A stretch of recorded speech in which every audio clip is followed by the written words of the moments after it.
like the two things together, or do we just like have them separate? Are we back? Hello? We good? Hello? Okay. Hello? We are back. Sorry about that small hiccup. We'll just wait like a little bit of time. Okay. Just getting confirmation. All right. So sorry about that. Things should be smooth. We just had a little bit of connection issue, some dropped frames. Hopefully resetting the internet or a connection will alleviate some of those issues. But like we were saying before, we Yeah. are moving on to our fourth wildcard pick now, our last but not least. And that is going to be Anti-Safety Zone from UK, map by Kori-chan or Sanai, second map in this pool, and this is going to be at an up rate of 1.05 or 180 BPM. And I think players might be, players are definitely familiar with the song for sure, but the mapping style is also fairly familiar. It is your shield, so to speak, oriented map in your wildcard category. So from last round, we have the one from Castella. I forgot the name of the song, but it is also the other Riza Mizuki song. But we do see it's the sort of patterning, but also just a lot harder coming back onto this map here, Anti-Safety Zone. We do have this like long extended anchors at this one-third section, and I think players might find this section also quite difficult if they do not have the jack consistency, so to speak, to hit these extended anchors. But we do have sort of like two parts of this map. We do have like that 1/3 section, and then going back to the 1/4 snap sections, we do have these shields instead, where players will have to contend with these 180 BPM shields within their jump stream, so to speak. Yeah, the map itself is basically quite heavy when it comes to a lot of these really physical and dense patterns overall. I mean, this is definitely a song that most people should recognize, as there's basically just some song from the O2 World Cup that basically everyone and their moms has mapped before. I mean, you've seen Anaphylaxis ranked map, you've seen Usatism and GB Rick's collab from MWC earlier, and you also got it here in the mLN4 tournament. Albeit, this is going to be way harder than both of them. So it's going to be you can definitely see why it's just so much harder, just incorporating a lot of these triplet jacks, and it's literally just inverse chord jack, just about, as it goes into the final few seconds of the map. But that's it. 2 minutes long. It's a relatively short map as well, to add some difference in the maps that we have overall, so that, you know, we don't have like way too many long picks in this map pool overall. But that's gonna do it for our wildcard map. So definitely quite the interesting variety that we all got for this round alone. And we can move on to everyone's favorite, the density maps. Yes, we love density. And we have our first density map. Graham Svaltafar, mapped by Hialato. This is going to be our 234 BPM density. And if you guys are familiar with the repertoire of Graham's songs, this is pretty much on par with every Graham song that you have heard. And yep. Yeah. I think in general, like, when it comes to a variety of density maps, Graham's music is definitely like quite the bread and butter for a lot of mappers that look into making some density-oriented maps, especially with this one going to be ramping up on this jump stream factor, going to be having some relatively dense patterns in general. Oh, God. Sorry, I just came back from being sick, so I'm doing my best. Don't worry. So, yeah. Yeah, and this is like pretty unrelenting in the the main key as you do have this nice, gracious break that our mapper has given us in this midsection. But as you guys know about Grand Maps, it comes in 2 halves, and the second drop is none the deadlier. So players will have to go through the gauntlet once again through this back half, and we do see a lot of these, like these pretty trilly patterns, as well as these extended anchors throughout the map that make it pretty difficult to navigate through, as well as just keep your consistency, especially at this increased BPM from our last round.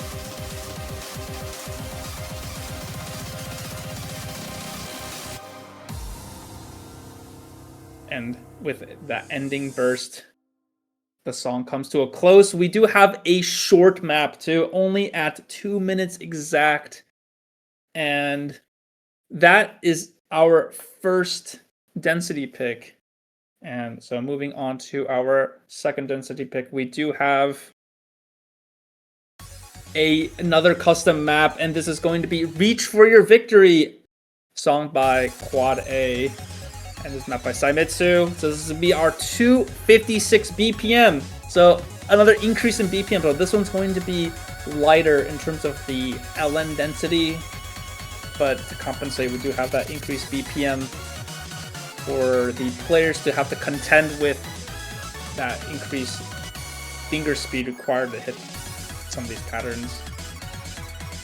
Indeed. Sorry I had to dip for about a minute or so. I had to reach for this burger that my mom got me, so alas, I'm back. So Reach for Your Victory. This is the fastest density map that we got in the map pool itself, and it combines a bunch of these free column LN patternings that you get scattered throughout the map itself.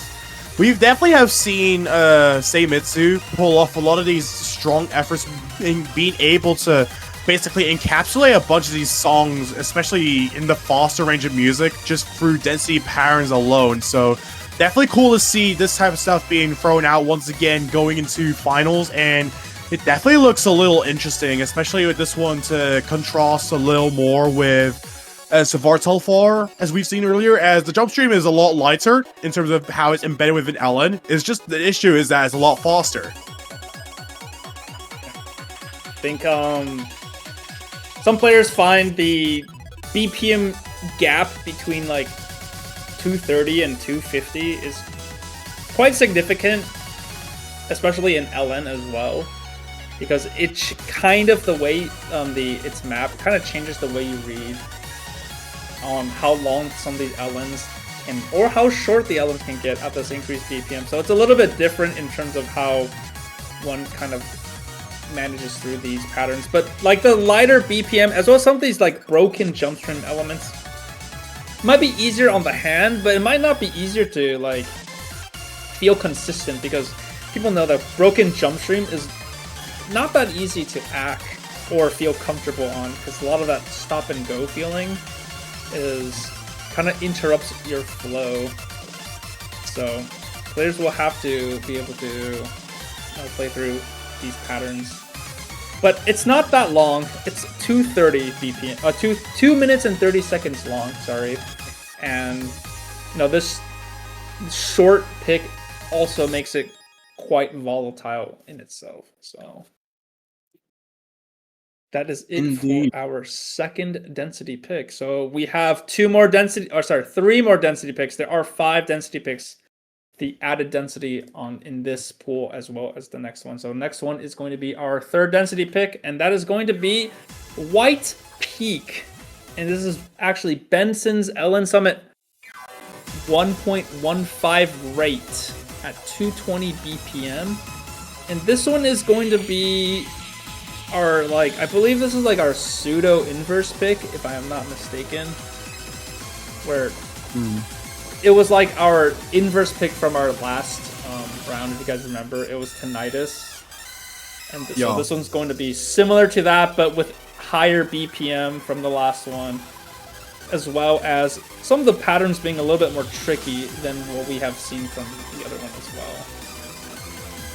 Yeah, indeed. The map itself definitely has quite a bunch to offer for what it has to deal to the table, especially with what we've seen of the density map so far. Density 1 was basically about denser jump stream within a comfortable range, being at 234 BPM. Reach rate of victory was basically 250 BPM, just close to that 260 BPM range. This one is going to be a lot slower than all those combined, albeit the difference here is that it's literally full inverse, like basically pseudo inverse, as you have touched on earlier, Imperial. So basically that alone just increases the difficulty by quite a bunch, as there's literally little to no room for you to be able to let go of any of these LMs whatsoever. And if anything, it's in very, very controlled areas as well. So it's basically like the minute that you have to break the flow, there's a good chance that you could probably choke on it and maybe bleed some kind of minor misjudgment on it. So that alone is probably like a really good weapon for you to utilize like against your opponent if, well, you are good at that consistency factor alone, basically. Yeah, and speaking of consistency, albeit it's not the full drain time in terms of the entire song length, it is a lengthy song of 3.5 minutes. So mental stamina as well as composure is going to play a key part on this map as well. It's all the more likely to miss on a break section after in an intense section, and the longer song does play quite a significant role on that. So, you know, if you are that consistency player, you might find some solace in this map where you might be able to just slightly outshine your opponent in that aspect. Yeah, indeed. I mean, to be fair, White Peak as a map just has a lot of these really tight lens and spacing gaps that you really gotta focus on. You basically just can't let your eyes off the playfield until the very end. This is basically a lot longer than some of the other maps that we had in the pool as well. Gonna be reaching about 3.5 minutes, basically the longest density map that we've had thus far, or at least going into this round alone. Definitely not the longest that we've had in general, but within this map alone, just for, you know, measure and for balance reasons, basically. So yeah. Yeah. I think players might find this one relatively easier in terms of like the objective patterning, but it's just the length on some of how long some of these like key eye sections can end up being makes it a little bit volatile, as well as the song length being that long makes it not, you know, a safe pick as well. We do reach that 7,500 combo cap at the end, so this is going to be our third density pick. So our second to last density pick, we have another funny Graham song, and it's going to be the Rebellion of Phantom featuring Valkyria, DJ Myosuke and Graham, and this is mapped by Mistiv, once again showing up in the finals pool, and this is going to be at 1.1 rate at BPMs 244, so just shy of 3 minutes. So our second longest density pick so far. Our replayer finding a little bit of a hiccup at the beginning, but this is like sort of our middle ground Ellen, so to speak. So we do have like some of these dense hand stream patterns mixed in with some of these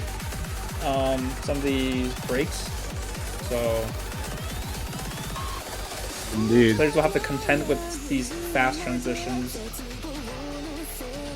Yo, the map in general, like especially during its highs, basically capitalizes a lot more on using a lot more of these short lens, but it's also just really dense as well in terms of the fact that it's basically just dense hand stream in the form of LN density. So basically being a little more on the physical side, this is at 244 BPM as well. So it might be the hardest density pick in general, as it says here, but at the same time, like, this is probably a really interesting map if you want to use this or utilize this in a match to be able to put a bit of a physicality check on the opponent, because especially as we can see here, the map is relentless with how it manages a lot of these sections just in general, just full blast LNs one after the other. No sorries to be given, no dams to be thrown out. You know what I mean? For sure. We do have a little bit of a break in this. Wow. Okay, the replayer just missing on the rice part, but we do have a little break. But then we into this inverse core jack into these burst rolls as well as these like jump throw-esque patterns. Can put a damper on your reading or your consistency if you were just used to playing jump string patterns, as well as that 3-column trill. Finding a little bit of difficulty on these patterns, but this map is, like Epic Man has mentioned, a physicality check on your players. So this is quite the gauntlet to go through. Yeah, especially as a challenge itself, when it comes to the map itself, it really is probably one of the most physical maps that we have in the map pool overall. Basically, just combining that of, let's say, for example, Zavar Telfar, and also perhaps like basically all the other density maps. This kind of just writes it into one map where it can basically just be perceived as one of the harder maps in general. But that aside, it's not even a final density map that we have. It's actually only density 4. The next one is also just going to be as difficult. Oh my goodness. Welcome to Welkius. Yeah, we have Welkius mapped by a 2-man collab of Serenade, Chryslerlane, and Hylato at 1.05 rate. Although the BPM may suggest 220, but I think this is actually also very difficult of a map from what our internal replayers have suggested. It's definitely a map that kind of capitalizes a lot more on basically just being some of the more harder density maps we have in the entire pool. This map basically just simulates that of Secret Boss from mLN4's Grand Finals map pool, if any of y'all remember. So, or well, basically just that, but light version, the demo version more or less. But this could also probably be one of the hardest density maps due to how volatile the mixed patterns are in the map alone. So definitely picking up that of what we've seen in Density 4, but kind of adds a lot more of a wildcard-ish feeling to it without having to blur the line between the two. As we do get some of these rice anchors embedded in between some of these streams as well, and it's also kind of broken as well. So a lot of these releases that you got to look out for, and we do have some Tekken thrown in as well. As well as these mini jacks, shields within the map do put a little bit of a damper in your consistency aspect. And these burst rolls are also no slouch as well. Indeed. A lot of the map in general is just like insanely difficult. Like, this is basically the point where you're gonna be starting to, where you're gonna start seeing the peak of these density maps in general. This one, the literal angelic horizon of what you'd probably expect of the density maps, as it kind of just becomes a lot more, less about jump stream, but also about physicality and technicality as well. Where we have seen this kind of stuff with Dream and Attraction from the semifinals map pool, but it's ramped up by quite a hefty amount to be able to make this all the more technical, and therefore making it the literal challenge that it is here.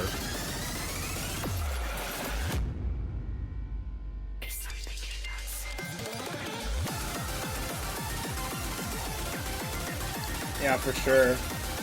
And this is also fairly long, once again. 3 minutes and 42 seconds. So players, once again, need to put their concentration to max, as well as we have these anchors, these mini jacks also thrown at you towards this back half of this map. Puts a little bit of your consistency in check. So, as we do see a little bit of slipping from our replayer here, it is very difficult to transition between these shields into these anchors. And it is those patterns that are the deadliest, because it is very prone to just straight up note locking several notes in a row. And that could spell disaster in a such a high stakes match that will be coming soon. Yeah, absolutely. You've basically hit the nail on the prompt very well there in terms of the fact that a lot of these maps in general are just insanely difficult overall. So this one being able to add onto the fuel that the fire is going to be made with or fueled solely on, you basically just have everything you need for quite the insane matchup already. But of course, we're not able to conclude it as clearly as we can if not for the tiebreaker itself, in which, if you're going to ask, it's not an original. Don't worry. It's going to be none other than this one song, Illusionary Truth, Sad Keyboard Guy and Gardens. And it's going to be a pretty hefty collab between 4 mappers. So Chrysler Lane, Serenade, Imperial Trinity, our fellow commentator here, Mysterion, and Jeezy Dongsheng as well.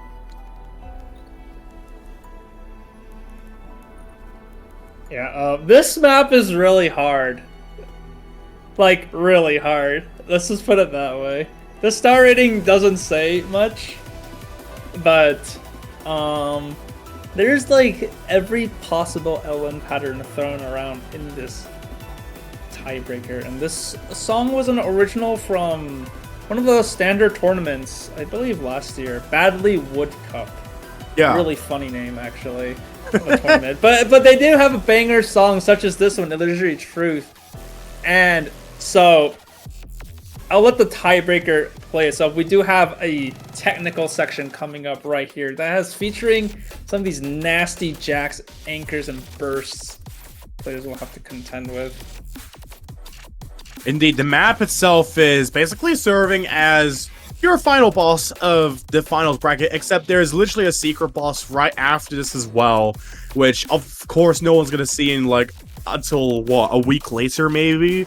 So yeah, the map itself incorporates quite a bunch of these insanely difficult and intricate patterns in general. Some of these really short LNs, some of these insane technical patterns as well, to basically give this a difficulty that it rightfully deserves going into the finals bracket to make for quite a difficult gauntlet of a map itself. 5.5 minutes just about, and in general, the map itself is just quite diverse. Like, literally probably one of the most versatile and volatile picks that we have in the map pool itself, but even that goes without saying. I mean, it's a tiebreaker. Like, it's got to be diverse in one way or another, you know?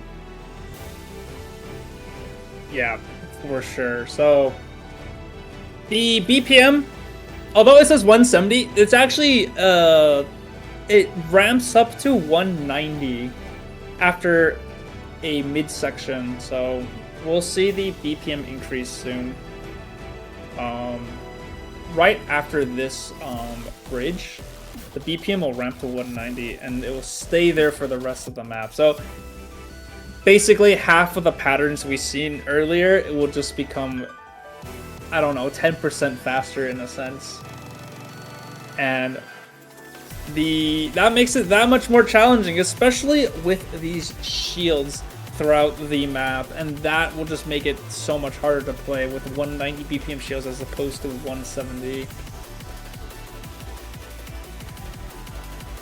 Yeah, indeed, the map is still carries on being able to build up upon the foundation that it would have laid at the start, and it only builds upon it going into the second half, where, of course, we have the tempo change, where things get a lot more denser. We have some of these patterns reminiscent just about of tech-free Kisselradas we've seen earlier, but way faster, and also just a lot more mini-jack heavy. It's basically like if you were to play Rice and LN, and that's just how hard it is already, because I mean, we've seen it time and time again. The maps just get a lot more difficult as time goes on, and this whole tournament is a whole round harder than what we've seen in mLN4. So this is basically a round above its predecessor, and in general ramps up in general in terms of what each category is capable of, while still keeping that factor of being interesting, basically, because that's what we need for us spectators here.